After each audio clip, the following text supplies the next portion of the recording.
हरे कृष्णा। राधे राधे। कैसे हैं आप सब लोग? मुझे उम्मीद है कि आप सब लोग बहुत अच्छे होंगे, खुश होंगे, अपनी अपनी लाइफ में अपने अपने लोगों के साथ बहुत ज़्यादा हैप्पी होंगे और एंजॉय कर रहे होंगे। और श्री राधे कृष्णा जी की कृपा आप सब पर खूब भर भर के बरस रही होगी। हाँ जी, चलिए वीडियो को एंड तक ज़रूर देखिएगा। वीडियो को लाइक शेयर एंड सब्सक्राइब ज़रूर से कीजिएगा और स्टे कनेक्टेड। प्रेम से बोलिए मेरे साथ जल्दी से राधे राधे। बोलिए मेरे साथ प्रेम से राधे राधे। शुरू करते हैं पार्ट 2, अध्याय 2, श्लोक नंबर 12। ऐसा कभी नहीं हुआ कि मैं ना रहा हूँ या तुम ना रहे हो अथवा ये समस्त राजा ना रहे हो, और ना ऐसा है कि भविष्य में हम लोग नहीं रहे होंगे। कहने का अर्थ है कि ऐसा कभी नहीं हुआ कि मैं नहीं रहा या ये समस्त राजा लोग नहीं रहे या तुम नहीं रहे, या ऐसा कभी भविष्य में होगा कि कोई भी नहीं रहेगा।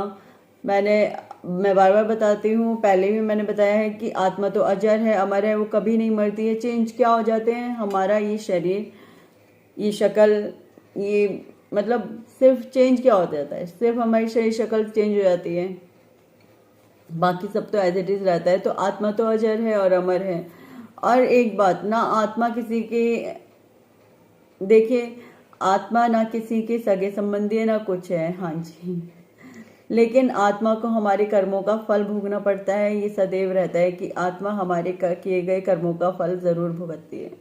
तो जितना हो सके विशेष तौर पर अपनी आत्मा को अच्छे अच्छे कर्म करने के लिए बाध्य कीजिए। अपने शरीर से अच्छे अच्छे कर्म कीजिए ताकि आपकी आत्मा खुश हो, आपकी आत्मा को सुकून मिले, आपकी आत्मा देव को प्राप्त कर सके। ठीक है, आगे बढ़ते हैं। वेदों में, कठोपनिषद में तथा श्वेतावतर उपनिषद में भी कहा गया है कि जो श्री भगवान असंख्य जीवों के कर्म तथा कर्मफल के अनुसार उनकी अपनी अपनी परिस्थितियों में पालक हैं, वही भगवान अंश रूप में हर जीव के हृदय में वास कर रहे हैं। मतलब देखिए, भगवान जी हर किसी के अंदर हैं, और एक आत्मा, एक परमात्मा सबके अंदर विद्यमान है। ठीक है, वही भगवान अंश रूप में हर जीव के हृदय में वास करें। केवल साधु पुरुष जो एक ही ईश्वर को भीतर बाहर देख सकते हैं, पूर्ण एवं शाश्वत शांति प्राप्त कर पाते हैं। हाँ जी, जो साधु पुरुष होते हैं, जो संत पुरुष होते हैं, संत लोग जो होते हैं ना, वही जान पाते हैं कि ईश्वर हमारे अंदर बाहर हर तरफ ईश्वर ही ईश्वर है, और इस जगत में, इस सृष्टि में और अन्यत्र कुछ भी नहीं है। जो वैदिक ज्ञान अर्जुन को प्रदान किया गया वही विश्व के उन समस्त पुरुषों को प्रदान किया जाता है जो विद्वान होने का दावा तो करते किंतु जिनकी ज्ञान राशि न्यून है। भगवान ये स्पष्ट कहते हैं कि वे स्वयं अर्जुन तथा युद्धभूमि में एकत्र सारे राजा शाश्वत प्राणी हैं। मतलब सभी क्या है? सभी शाश्वत हैं। अब जितने भी जीव हैं, इनकी जो आत्माएं हैं, हम जीव किसको बोलते हैं? अच्छा, हम एक चीज बताइए, मैंने, ये मेरी आत्मा और ये मेरा शरीर, आत्मा अलग बैठी हुई है, अब ये शरीर रह गया। अब आप इस शरीर को शिखा बुलाओगे या क्या बुलाओगे? बॉडी बुलाओगे ना? यही बुलाओगे ना यार, बॉडी। तो और कुछ बोलोगे? जब तक ये चेतना यानी ये आत्मा इस शरीर में प्रवेश नहीं करेगी, तब तक इस शरीर का जो मोल है वो शून्य है। लेकिन जैसे ही आत्मा इस शरीर में प्रवेश कर जाती है, इसका नाम शिखा हो जाता है। ठीक है, समझे आप मेरी बात? कहने का अर्थ ये है, आत्मा ही हर जगह विद्यमान हो जाती है, जाके उसमें चेतना हो जाती हर जगह से। मतलब हर शरीर, जो भी शरीर है, जिसके लिए जो शरीर बनाया गया, वो आत्मा उस शरीर में जाके जब तक प्रवेश नहीं होगी, तब तक वो शरीर किसी भी यूज का नहीं है। अब कुछ इस तरीके से ले लेते हैं, एक टेडी बियर है, राइट? टेडी बियर है। अब टेडी बियर क्या, कोई यूज क्या है उसका? यूज क्या वो कोई काम कर सकता है? सिर्फ खेलने के काम आता है टेडी बियर। वो भी बस इतना ही कि हम उसको हिला डुला के ऐसे से कर लेते, ऐसे से कर लेते, ऐसे से कर लेते, बस इतना है ना। और इसके अलावा तो वो टेडी बियर कुछ नहीं कर सकता। लेकिन अगर उस टेडी बियर यानी टेडी बियर में आत्मा प्रविष्ट होती है, तो वो अपने आप चलने फिरने लगेगा। तब उस टेडी बियर का एक नाम भी हो जाएगा कि बियर हो गया ये, राइट? उससे पहले तो वो क्या था, फालतू था ना, किसी यूज में नहीं था ना। लेकिन जैसे ही उसमें आत्मा प्रविष्ट होती है हमारी, तो वो आत्मा के प्रभाव से उसमें चेतना जागृत हो जाती है। उस आत्मा के प्रभाव से उस निर्जीव पड़ी वस्तु में भी चेतना जागृत हो जाती है। क्यों? क्योंकि आत्मा का नाम ही चेतना है, इसलिए ही तो जैसे ही आत्मा उसके अंदर प्रविष्ट हुई उसमें चेतना जागृत हुई। और आत्मा का दूसरा नाम क्या है? चेतना। ठीक है, आगे बढ़ते हैं। आपको यहाँ तक मेरी बात समझ आ गई होगी कि आत्मा कभी नहीं मर रही है। वैसे तो ये बात सब जानते हैं कि आत्मा अजर है, अमर है, लेकिन लोग भूल जाते हैं। तो मैं कुछ समय के लिए ना याद दिला देती हूँ लोगों को कि आत्मा अजर है और अमर है, कभी नहीं मरती है। मरना भी क्या, वो जो शरीर है वो आत्मा से जैसे विलग होता है तो उस शरीर का कोई मूल्य नहीं बचता है, बस इतना होता है। ठीक है, आगे बढ़ते हैं। तथा भगवान का चिर संगी अर्जुन एवं वहां पर एकत्र सारे राजागण शाश्वत पुरुष हैं। वो सभी हमेशा से थे, हमेशा से हैं और हमेशा से रहेंगे। ऐसा नहीं है कि ये भूतकाल में प्राणियों के रूप में अलग अलग उपस्थित नहीं थे, और ऐसा भी नहीं है कि ये शाश्वत पुरुष बने नहीं रहेंगे। उनका अस्तित्व भूतकाल में था और भविष्य में भी निर्बाध रूप से बना रहेगा। मतलब उनका अस्तित्व पहले भूतकाल में भी था, वो कुछ किसी और शरीर में भूतकाल में भी थे, किसी और शरीर में भविष्य में भी होंगे। और जिन शरीरों को वो इस वक्त देख रहा है, जो इस समय वर्तमान में भी उपस्थित हैं, तो वो भूत में भी थे, भविष्य में भी होंगे और वर्तमान में भी हैं। यह मायावादी सिद्धांत की मुक्ति के बाद आत्मा माया के आवरण से पृथक होकर निराकार ब्रह्म में लीन हो जाएगा और अपना अस्तित्व खो देगा। यहाँ पर परम अधिकारी भगवान कृष्ण द्वारा पुष्ट नहीं हो पाता, ना ही इस सिद्धांत का समर्थन हो पाता है कि बद्ध अवस्था में ही हम अस्तित्व का चिंतन करते हैं। यहाँ पर कृष्ण स्पष्ट कहते हैं कि भगवान तथा अन्यों का अस्तित्व भविष्य में भी अक्षुण्ण रहेगा।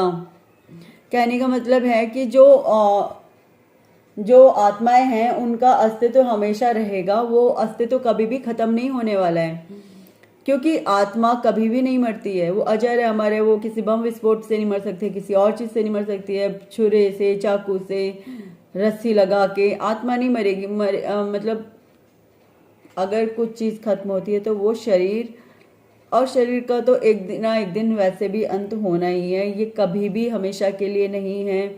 और एक बात, सिर्फ ये शरीर ही नहीं, इस पृथ्वी पर पैदा हुई या उत्पन्न हुई कोई भी चीज, कोई भी वस्तु, कोई भी चीज, कुछ भी, एनीथिंग कभी भी परमानेंट नहीं है। कोई भी चीज यहाँ परमानेंट नहीं है।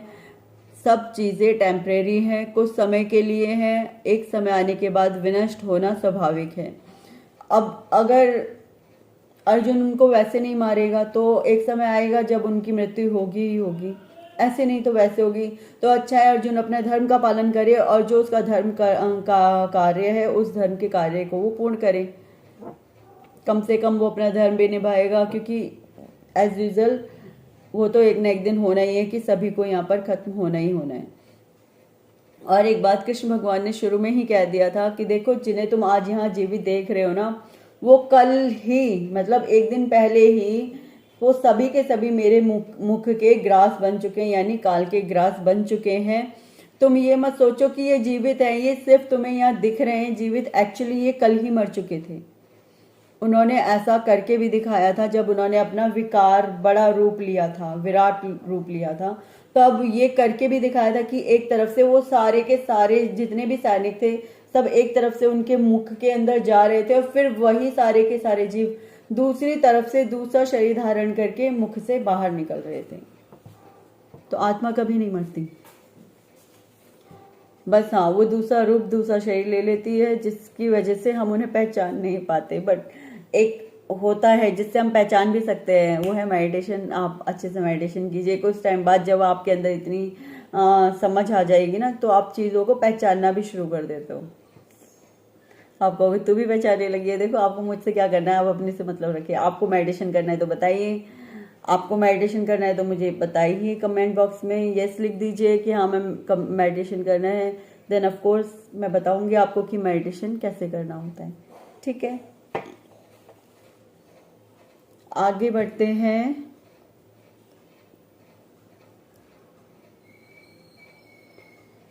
और भविष्य में भी निर्बाध रूप से बना रहेगा। अतः किसी के लिए शोक करने की कोई बात नहीं है। शोक नहीं करना चाहिए। यदि कोई मर जाता है तो उसके लिए शोक नहीं करना चाहिए, उसकी आत्मा की शांति के लिए प्रार्थना करनी चाहिए। बल्कि मैं तो ये कहती हूँ, यदि किसी की डेथ हो जाती है तो उस वक्त आपको रोने धोने से अच्छा क्या करना चाहिए, वहां पर भगवान जी के नाम का जाप स्टार्ट कर देना चाहिए, ताकि और वो जाप उस आत्मा की शांति के लिए होना चाहिए। तो सोचिए, जब आप वो जाप करेंगे तो वो आत्मा सीधे के सीधे स्वर्ग पहुंच जाएगी। जब हम उसकी आत्मा की शांति के लिए वो जाप प्रारंभ कर देंगे, बैठ जाओ, मन में जाप प्रारंभ कर दो और सारे के सारे वो जाप कीजिए, वो आत्मा तुरंत कहाँ पहुंचेगी, स्वर्ग लोक या बैकुंठ लोक या फिर गोलोक, है ना। कितने अच्छे पुण्य हो जाएंगे उस आत्मा के, क्योंकि उसके जाते ही शरीर से, उसके शरीर से निकलते ही हमने उस आत्मा के लिए भगवान जी से प्रार्थनाएं स्टार्ट कर दी। जब हम भगवान जी से उस आत्मा के लिए प्रार्थना करेंगे बजाय रोने धोने के, तो वो आत्मा अच्छी गति पाएगी, वो आत्मा बहुत ही अच्छे लोक में पहुंच जाएगी। ठीक है, आगे बढ़ते हैं। उसके जो भी पाप होंगे वो पाप नष्ट होकर के उस आत्मा को अच्छी गति प्राप्त होगी, क्योंकि जब हम उस आत्मा के लिए प्रार्थना कर रहे होंगे ना, वो जाप उस आत्मा के लिए चालू हो जाएगा ना, तो उस आत्मा को अच्छी गति प्राप्त हो जाएगी। तो रोने धोने से अच्छा है, यदि कोई मरे या किसी की ऐसी डेथ हो जाए, कोई शांत हो जाए, उसकी आत्मा के लिए जाप स्टार्ट कर दीजिए। हरे कृष्णा महामंत्र का जाप स्टार्ट कर दीजिए, या उसके लिए कोई और जो मंत्र आपको जो अच्छा लगता हो वो मंत्र का जाप स्टार्ट कर दीजिए और उस मंत्र के जाप को उसके नाम पर समर्पित कर दीजिए। फिर देखिए कितना अच्छा हो जाएगा सब कुछ। ठीक है, आपको समझ में आ गई होगी मेरी बात। यह मायावादी सिद्धांत की मुक्ति के बाद आत्मा माया के आवरण से पृथक होकर निराकार ब्रह्म में लीन हो जाएगा और अपना अस्तित्व खो देगा। यहाँ पर परम अधिकारी भगवान कृष्ण द्वारा पुष्ट नहीं हो पाता। मतलब भगवान जी ऐसा नहीं कह रहे हैं कि ये आत्मा का आगे जाके कोई अस्तित्व नहीं रहेगा। ऑफ कोर्स वो आत्मा कभी भी मरेगी नहीं, वो हमेशा रहेगी, जिसकी पुष्टि उपनिषदों द्वारा भी होती है। भगवान का यह कथन प्रामाणिक है, क्योंकि कृष्ण माया के वश में नहीं है। कृष्ण भगवान क्या है, माया के वश में नहीं है। यदि अस्तित्व तथ्य ना होता तो फिर कृष्ण इतना बल क्यों देते, और वह भी भविष्य के लिए। मायावादी यह तर्क कर सकते हैं कि कृष्ण द्वारा कथित अस्तित्व आध्यात्मिक ना होकर भौतिक है। यदि हम इस तर्क को कि अस्तित्व भौतिक होता है स्वीकार कर भी लें, तो फिर कोई कृष्ण के अस्तित्व को किस प्रकार पहचानेगा। सभी को समझ आया होगा कि कृष्ण भगवान क्या समझाना चाह रहे हैं। कृष्ण भगवान अर्जुन को सिर्फ इतना ही समझाना चाह रहे हैं कि आत्मा कभी भी नहीं मरती है, वो अजर है, वो अमर है, और तुम एक मूर्ख की भांति इस प्रकार शोक ना करो। वो क्या कह रहे हैं, आपको शोक नहीं करना है। तुम ये शोक क्यों कर रहे हो कि ये मर जाएंगे या मेरे पितामह मर जाएंगे, कि तुम्हारा यहाँ पे कोई भी नहीं है, कुछ भी नहीं है, समस्त संसार एक कल्पना मात्र है। कहने के लिए तो यही सत्य है कि समस्त संसार में कुछ भी नहीं है जिसे आप अपना कह सकते हो। यदि आप किसी चीज को अपना कह रहे हो तो समझ लो आप माया के वशीभूत हो। यदि आप किसी भी चीज को कह रहे हो ना, या इस धरती लोक पे, इस पृथ्वी लोक पे आने के बाद कि ये चीज मेरी है, या ये वस्तु मेरी है, या ये सब कुछ मेरा है, तो आप अभी भी आज भी माया के वश में हैं। देखिए, मैं एक चीज और समझाती हूँ।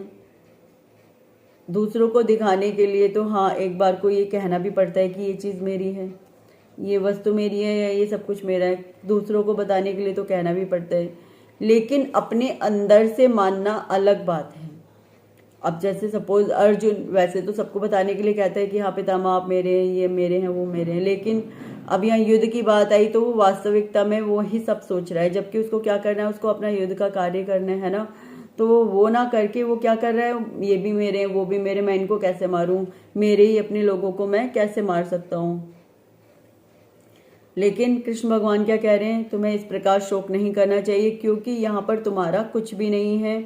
और जो इस बात को मानता है वह ज्ञानी है कि यहाँ पर इस धरती पर आने के पश्चात कोई भी ऐसी वस्तु, कोई भी ऐसा प्राणी नहीं है कि जो किसी का हो, यानी कि अब कहने के लिए तो मेरे माता पिता सब हैं, लेकिन अगर मैं केवल एक आत्मा के उससे देखूं तो सभी आत्माएं हैं, सभी आत्माएं हैं। हर कोई आत्मा अपने कार्य में व्यस्त है, हर कोई आत्मा अपने तरीकों से अपने अपने कार्य कर रही है। मेरी भी ये आत्मा है, मैं अपने कार्यों को कर रही हूँ, लेकिन मेरी आत्मा इन और आत्माओं में आसक्ति यदि होती है तो मैं माया, तो क्या होगा, मैं अपने कार्यों को पूर्ण रूप से नहीं कर पाऊंगी। क्यों नहीं कर पाऊंगी? तो क्योंकि मैं आसक्ति में आ जाऊंगी, है ना, क्योंकि मैं आसक्ति में आ गई, और फिर आसक्ति में आने के बाद